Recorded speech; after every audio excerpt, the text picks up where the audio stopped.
আজকের ক্লাসে class 8-এর English বই থেকে রিভিশন লেসনের অ্যাক্টিভিটি 1, 2 এবং 3 এর আনসারগুলো করে দিচ্ছি, দেখে নাও। তো অ্যাক্টিভিটি 1-এ কি বলা আছে না, underline the participle adjectives in the following sentences. অর্থাৎ ফলোয়িং সেন্টেন্সেস মানে হচ্ছে যে নিচের সেন্টেন্সগুলোতে।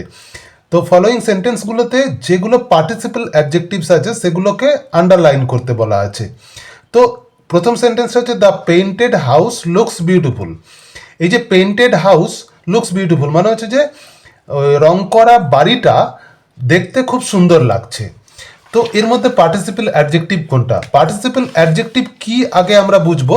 তো পার্টিসিপল অ্যাডজেক্টিভ কি না, পার্টিসিপল অ্যাডজেক্টিভ হচ্ছে একটা ভার্ব, আর কিছুই নয়। পার্টিসিপল অ্যাডজেক্টিভ এক ধরনের ভার্ব, যে ভার্বের সঙ্গে আইএনজি যুক্ত থাকবে বা ইডি যুক্ত থাকবে বা ইএন যুক্ত থাকবে। অর্থাৎ ভার্বের শেষে যদি আইএনজি থাকে, ইডি থাকে এবং ইএন থাকে, সেগুলোকে আমরা কি বলবো? পার্টিসিপল অ্যাডজেক্টিভ বলবো। তো তখন এগুলো, এই ভার্বটা তখন অ্যাডজেক্টিভের মতোই কাজ করবে। যেমন ধরো সুইম, সুইম একটা ভার্ব, সুইম মানে সাঁতার কাটা। তো সুইমের শেষে যদি আমরা আইএনজি যুক্ত করি তাহলে কি হয়ে যাচ্ছে? সুইমিং। এই সুইমিংটা তখন হয়ে যাবে পার্টিসিপল অ্যাডজেক্টিভ। তো কখন পার্টিসিপল অ্যাডজেক্টিভ হবে? এখানে দেখো বলা আছে যে the painted house looks beautiful. দেখো painted house looks beautiful, paint মানে কি? পেইন্ট মানে হচ্ছে রং করা। পেইন্ট মানে কি? রং করা। তো পেইন্ট একটা তাহলে কি ভার্ব, তাই তো? পেইন্ট হচ্ছে ভার্ব, এর সঙ্গে কি যোগ করা হয়েছে? ইডি যোগ করা হয়েছে, দিয়ে হয়েছে পেইন্টেড হয়েছে। পেইন্টের সঙ্গে ইডি যুক্ত করে হয়েছে কি? পেইন্টেড হয়েছে। তাহলে আমি বলেছিলাম কি, ইডি যুক্ত থাকলে ভার্বের সঙ্গে সেটা পার্টিসিপল অ্যাডজেক্টিভ হয়। তাহলে এখানেও দেখো একমাত্র পেইন্টেড এই ওয়ার্ডটাতেই ভার্বের সঙ্গে অর্থাৎ পেইন্টের সঙ্গে ইডি যুক্ত আছে। তাহলে এখানে আমরা কি পেয়ে গেলাম? পার্টিসিপল অ্যাডজেক্টিভ হিসাবে আমরা পেয়ে গেলাম পেইন্টেড। পেইন্টেডটাকে তোমরা আন্ডারলাইন করবে, তাহলে এটাই পার্টিসিপল অ্যাডজেক্টিভ। নেক্সট সেন্টেন্সে কি আছে? A barking dog seldom bites. A barking dog মানে হচ্ছে যে ঘেউ ঘেউ করা কুকুর, সেলডম বাইটস কখনো কখনো কামড়ায়ও। তা বার্কিং ডগ সেলডম বাইটস, এখানেও দেখো কি আছে? বার্ক, এই ওয়ার্ডটা বার্ক মানে কি? ঘেউ ঘেউ করা। বার্ক মানে ঘেউ ঘেউ করা, এটা একটা ভার্ব। ভার্ব মানে আমরা সকলেই জানি মোটামুটি ভার্ব কি না, যে ওয়ার্ড দ্বারা কোনো কাজ করা বোঝাবে। যেমন হচ্ছে যে বার্ক মানে ঘেউ ঘেউ করা, কুকুরে ঘেউ ঘেউ করা, ওটাও কাজ করা বোঝাচ্ছে। তাহলে বার্কটা হচ্ছে ভার্ব। এর সঙ্গে কি যোগ করা আছে?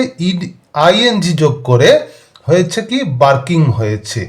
তাহলে আমরা বলেছিলাম আগেই যে ভার্বের সঙ্গে আইএনজি যুক্ত থাকলে সেটা পার্টিসিপল অ্যাডজেক্টিভ হয়। দেখো বার্কের সঙ্গে আইএনজি যোগ করে বার্কিং হয়েছে, তাহলে বার্কিংটা এখানে পার্টিসিপল অ্যাডজেক্টিভ। তাহলে এর পরগুলো তোমরা খুব ইজিলি করতে পারবে। তাহলে they submitted a written answer. They submitted a written answer মানে হচ্ছে তাহারা সাবমিট করলো। সাবমিট করলো মানে জমা দিল। এ রিটেন আনসার একটি লিখিত উত্তর। তো লিখিত উত্তর জমা দিল তারা। এখানেও দেখো সাবমিটটা ভার্ব, এর সঙ্গে ইডি যুক্ত করা হয়েছে, সাবমিটেড হয়েছে। তাহলে সাবমিটেডটা হয়ে গেল পার্টিসিপল অ্যাডজেক্টিভ। তারপরে কি আছে? A tattered shirt was lying on the mud. তো একটা ট্যাটার্ড শার্ট, এই ট্যাটার্ড শার্টটা কোথায় আছে না, লাইং পড়ে আছে কোথায়? মাড মানে কাদার ওপরেতে পড়ে আছে। তো ট্যাটারের সঙ্গে, ট্যাটারটা হচ্ছে ভার্ব, এর সঙ্গে ইডি যোগ করা হয়েছে, ট্যাটার্ড হয়েছে। তাহলে ট্যাটারটা এখানে কি? Participle adjective. তারপরে আছে the creaking sound of the door awakened the baby. Creaking sound of the door, তো এখানেও দেখো না, ক্রিক মানে কি? ক্রিক মানে হচ্ছে যে ক্যাঁচ ক্যাঁচ আওয়াজ করা। তো দরজার যে ক্যাঁচ ক্যাঁচ আওয়াজ, ক্রিক মানে হচ্ছে যে ক্যাঁচ ক্যাঁচ আওয়াজ করা, এটা হচ্ছে ভার্ব।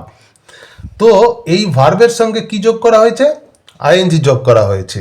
তাহলে ক্রিকের সঙ্গে আইএনজি যোগ করে ক্রিকিং হয়েছে।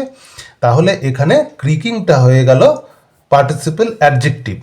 এখন অ্যাওকেন্ট, অ্যাওকেন্ট এর সঙ্গেও দেখো অ্যাওকেনের সঙ্গে ইডি যোগ করা আছে, কিন্তু অ্যাওকেন্টটা পার্টিসিপল অ্যাডজেক্টিভ নয়। কেন নয় বলো তো? তার কারণ হচ্ছে যে দেখো আমরা বার করছি, আমাদের খুঁজতে হবে কি? পার্টিসিপল অ্যাডজেক্টিভ, অর্থাৎ অ্যাডজেক্টিভের মতো কাজ করবে। অ্যাডজেক্টিভ কি? নাউনের গুণ বোঝাবে। অ্যাডজেক্টিভ কি? অ্যাডজেক্টিভ হচ্ছে নাউন এর নাউনের দোষ বা গুণ বোঝায়, নাউনের গুণ বোঝায়। তো এখানেতে ক্রিকিং এই ওয়ার্ডটা ক্যাঁচক্যাঁচ আওয়াজটা সাউন্ডের গুণ বোঝাচ্ছে। সাউন্ডটা কেমন সাউন্ডটা এখানে নাউন, সাউন্ডটা কেমন সাউন্ড না ক্রিকিং সাউন্ড, তাহলে ক্রিকিংটা হয়ে গেল অ্যাডজেক্টিভ। কিন্তু অ্যাওকেন্ট দেখো, অ্যাওকেন্ট মানে জাগিয়ে দিল, অ্যাওকেন্টটা কিন্তু ভার্বের পাস্ট ফর্ম করা আছে, এটা কিন্তু কখনোই অ্যাডজেক্টিভ নয়, অর্থাৎ কোনো নাউনের গুণ বোঝাচ্ছে না অ্যাওকেন্ট মানে জাগিয়ে দিল। তাই অ্যাওকেন্টটা এখানে পার্টিসিপেল অ্যাডজেক্টিভ হবে না, ক্রিকিংটা হবে পার্টিসিপেল অ্যাডজেক্টিভ। সবসময় ইডি দেখলেই পার্টিসিপেল অ্যাডজেক্টিভ করা যাবে না। Next activity 2। অ্যাক্টিভিটি 2তে কি আছে? Fill in the blanks with suitable articles or prepositions. তো এখানে যে ব্ল্যাঙ্কসগুলো আছে আর্টিকেলস এবং প্রিপোজিশনস দিয়ে পূরণ করতে হবে। এখন আমরা আগে জানতে হবে আমাদেরকে আর্টিকেলস কোনগুলো আর প্রিপোজিশনস কোনগুলো। তো আর্টিকেলস আছে তিনটে, এ, অ্যান আর দি, এই তিনটে আর্টিকেল। যারা যারা জানো না শিখে না, তো অনেকেই আশা করছি জানে, তবু আমি লিখে দিলাম আর একবার। আর্টিকেলস এগুলো হলো কি না, এগুলো হলো আর্টিকেলস, এই তিনটে আর্টিকেলস আছে।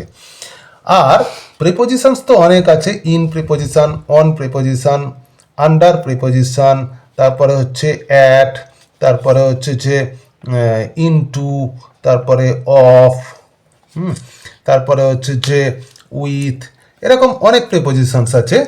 তো আমাদের এখানে যেগুলো প্রয়োজন পড়ছে দেখো, আমি বুঝিয়ে দিচ্ছি যে কিভাবে প্রিপোজিশন ইউজ করবে। ওয়ান্স ড্যাশ পুয়ার উইভার, তো একদা এ poor weaver lived dash a village, he was well known as dash artist. তো দেখো এখানেতে সবসময় মনে রাখবে যে ওয়ান্স এ পুয়ার হয় মানে একদা কোনো এক দরিদ্র মানুষ, দরিদ্র চাষি, যাই বলবে সবসময়ের জন্য প্রথমটাতে তোমরা এ বসাবে। Once a poor weaver lived, বাস করতো, কোথায় বাস করতো? ড্যাশ এ ভিলেজ, কোথায় বাস করতো না ইন এ ভিলেজ, একটা গ্রামে বাস করতো। গ্রামের আগে ইন বসলো, কোনো জায়গার আগে ইন বসে সবসময়ের জন্য। তো হি ওয়াজ ওয়েল নোন, সে বিখ্যাত ছিল কি জন্য না অ্যাজ ড্যাশ আর্টিস্ট। তো অ্যাজ ড্যাশ আর্টিস্ট দেখো এখানেও আমরা এ বসাতে পারতাম, কিন্তু এটা অ্যান হবে। তার কারণ হচ্ছে যে আর্টিস্ট ওয়ার্ডটা ভাওয়েল সাউন্ড দিয়ে শুরু হচ্ছে। এ ভাওয়েল কোনগুলো না, ভাওয়েল আছে আমাদের 5টা ভাওয়েল আছে, এ, ই, আই, ও আর ইউ, এই 5টা ভাওয়েল আছে। এই 5টা কি আছে? ভাওয়েলস আছে। তো এই 5টা ভাওয়েলের মধ্যে দেখো এ সাউন্ডটা আমরা এখানে পেয়ে যাচ্ছি আর্টিস্টের, তাই জন্য তার আগে অ্যান বসাবো। His beautiful designs dash cloth, তার যে বিউটিফুল ডিজাইনগুলো ছিল কোথায় ছিল? ক্লোথ, পোশাকের কোথায় ডিজাইন থাকে? পোশাক দেখো, একটা পোশাক মোটামুটিভাবে এইটা একটা পোশাক, এর ওপরে ডিজাইন করলাম। এই যে আগেই বললাম যে এর ওপরে ডিজাইনগুলো করা হয়। পোশাকের কোথায় ডিজাইন করা? ওপরে ইংরেজি কি? অন, তাহলে designs on cloth. Were much appreciated, এগুলো খুব অ্যাপ্রিসিয়েটেড মানে সবার খুব পছন্দের ছিল। The weaver earned his livelihood, এই উইভারটা কি করতো? তার যে জীবিকা নির্বাহ করত dash working hard all day, হ্যাঁ ওয়ার্কিং হার্ড অল ডে, সারাদিন ধরে কাজ করে। বাই ওয়ার্কিং হার্ড, কিছুর দ্বারা কাজ করা বোঝালে বাই ব্যবহার করব। সারাদিন কাজ করার ফলে কাজ করে সে জীবিকা নির্বাহ করত। অ্যাক্টিভিটি 3 এ, identify the adverb in each set. তো এখানে এক একটা করে সেট আছে, এর মধ্যে যেগুলো অ্যাডভার্ব সেগুলোকে আইডেন্টিফাই করতে হবে, মানে চিনতে হবে। আইডেন্টিফাই মানে কি? চেনা। তো টল, সুইটলি, চাইল্ড, রান, এর মধ্যে অ্যাডভার্বস কোনগুলো? তো অ্যাডভার্ব চেনার উপায় কি? আমি একটা সহজ পদ্ধতি শিখিয়ে দিচ্ছি। অ্যাডভার্ব চেনার উপায় হচ্ছে তোমরা সবার আগে ভার্বটাকে খুঁজে নেবে। কি করবে? ভার্বটাকে খুঁজে নেবে। ভার্ব মানে কাজ করা বোঝায়, যে ওয়ার্ড দ্বারা কাজ করা বোঝায় সেই ওয়ার্ডকেই ভার্ব বলি। এই ভার্বকে 3টে শব্দ দিয়ে প্রশ্ন করবে। একটা হচ্ছে কোথায় দিয়ে প্রশ্ন করবে, তারপরে কখন দিয়ে প্রশ্ন করবে, আর না হলে তোমরা কিভাবে দিয়ে প্রশ্ন করবে। কিভাবে? এই 3টে শব্দ দিয়ে প্রশ্ন করলে যে উত্তরটা পাবে সেটাই হবে অ্যাডভার্ব। আর কোনো কিছু জানতে হবে না। অ্যাডভার্বের অত ডেফিনেশন কিচ্ছু বোঝার দরকার নেই, শুধু এই 3টে শব্দ। কি বললাম? কোথায়, কখন আর কিভাবে, এই 3টে দিয়ে প্রশ্ন করো, দেখো পেয়ে যাবে। টল, সুইটলি, চাইল্ড, রান। দেখো এর মধ্যে কিভাবে মানে কেমন বা কিভাবে সেটা হচ্ছে সুইটলি, ঠিক আছে। আর একটা ভার্ব চেনার উপায় হচ্ছে যে সবসময় দেখবে যে লাস্টে এল ওয়াই থাকলে এটা ভার্ব অ্যাডভার্ব হয়, এটা একটা চেনার উপায়, কিন্তু সব ক্ষেত্রে হয় না। তো এখানে সুইটলির সঙ্গে সুইটলি ওয়ার্ডটাতে এল ওয়াই আছে, এটা চিনতে পারি আমরা অ্যাডভার্ব হিসাবে। আর তাছাড়া হচ্ছে যে কেমন বা কীভাবে, কেমন না সুইটলি। তো তারপরেরটা তাহলে সুইটলিটা হবে অ্যাডভার্ব, টিক মারবো। তারপরে ওয়েট, ওয়াক, স্লোলি, ফুল। তো এখানেও দেখো স্লোলি এল ওয়াই আছে শেষে, এটা অ্যাডভার্ব হবে বুঝতে পারছি। আর তাছাড়া হচ্ছে যে কেমন বা কিভাবে, সেটা হচ্ছে উত্তরটা পেয়ে যাচ্ছি কি স্লোলি, মানে সে হাঁটছিল, ধরো সে হাঁটছিল, কেমন হাঁটছিল, স্লোলি হাঁটছিল, তাহলে স্লোলিটা অ্যাডভার্ব। এখানে দেখো হ্যাপি, ফ্রেন্ডশিপ, ওয়াইজ, কোয়াইটলি, এখানেও এল ওয়াই আছে কোয়াইটলিতে, এটা অ্যাডভার্ব চেনার উপায়।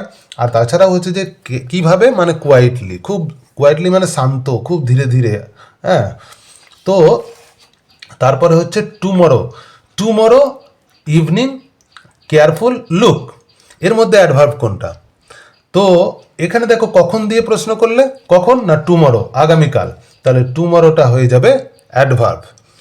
তারপরে মেক হেয়ার ইনসিডেন্ট কুইক, এর মধ্যে অ্যাডভার্ব কোনটা না কোথায়, কোথায় দিয়ে প্রশ্ন করলে এখানে হেয়ার, তাহলে হেয়ারটা হয়ে যাবে অ্যাডভার্ব।